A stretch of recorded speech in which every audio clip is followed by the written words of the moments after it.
Bonsoir et bienvenue à tous. Et avant de développer ces titres, une fois n'est pas coutume, nous avons voulu ouvrir ce journal par des images qu'on voit rarement et qui incarnent l'espoir. L'espoir d'une prévention qui fait son chemin contre le sida.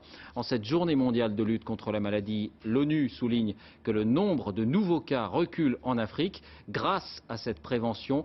Et voici l'une des actions les moins connues, mais dont l'efficacité est désormais incontestée, la circoncision. Reportage en Afrique du Sud sur ces petits gestes qui peuvent tout changer. Dominique Derda, Frédéric Rank.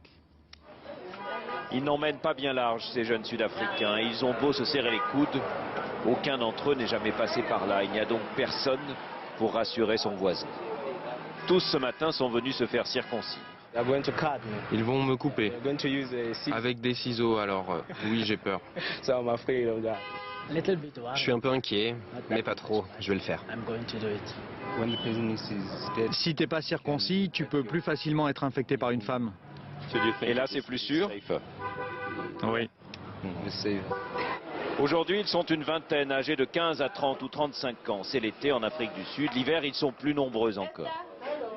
L'opération se pratique sous anesthésie locale. Le seul moment où ça fait un peu mal. Ensuite, il paraît qu'on ne sent plus rien. L'association qui effectue à la chaîne ces circoncisions s'appelle Bopelo Pele. Dans la langue locale, ça veut dire la santé d'abord. En un quart d'heure à peine, tout est terminé. Depuis que notre centre a ouvert ses portes en janvier 2008, je crois que nous avons dû pratiquer aux environs de 18 000 circoncisions. À l'origine de ce programme, le professeur Bertrand Auvert. Longtemps, il a dû batailler pour convaincre que la circoncision était l'une des armes les plus efficaces et les moins chères pour lutter contre la transmission du virus. Aujourd'hui, le doute n'est plus permis.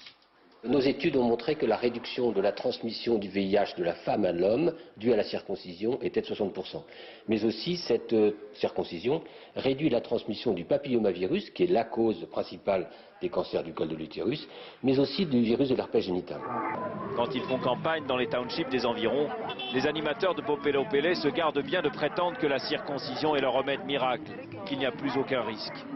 Ils insistent au contraire sur la nécessité absolue de continuer à se protéger. On leur explique qu'ils doivent toujours mettre des préservatifs, mais que si un préservatif se déchire, eh bien grâce à la circoncision, le risque qu'il soit contaminé est beaucoup moins élevé. Il n'y a pas encore en Afrique du Sud de programme national de promotion de la circoncision, mais ça ne saurait tarder. En attendant un vaccin qui ne vient toujours pas, tout est bon pour faire reculer l'épidémie. Le prépuce, un simple petit repli de peau qui recouvre le bout du pénis, mais aussi un responsable dans la contamination des hommes par le sida.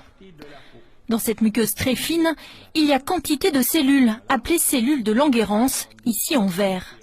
Ce sont elles qui transportent le virus du VIH et le transmettent aux lymphocytes. Le virus s'introduit alors dans ces cellules immunitaires et infecte l'organisme. Éliminer ce prépuce grâce à une circoncision, c'est donc un moyen de limiter l'entrée du VIH par voie sexuelle. Quand on supprime le prépuce, il y a une modification de la muqueuse du gland qui devient plus épaisse. Donc cette zone, elle est plus épaisse et elle est modifiée. Ce qui fait que le système immunitaire qui est contenu dans cette paroi beaucoup plus épaisse, eh bien, devient beaucoup plus efficace pour ne pas accepter le VIH. Le virus pénètre moins bien. Des chercheurs français ont mené une grande campagne de circoncision gratuite dans un bidonville d'Afrique du Sud. Le bénéfice s'avère flagrant. Le risque d'infection par le VIH a été réduit de 60% sur les jeunes hommes. Un résultat encourageant, même s'il ne s'agit pas d'une réduction de 100% du risque. Pour un homme qui est circoncis, qui est séronégatif et qui est en zone de pays d'endémie, c'est pas une protection absolue et ça rentre évidemment dans un système plus global de protection plus générale. Donc l'utilisation du préservatif n'est pas du tout remise en cause, au contraire, on est dans la construction d'additions successives de barrières de prévention. Depuis 2008, la circoncision fait partie des recommandations de l'Organisation mondiale de la santé dans la lutte contre le sida.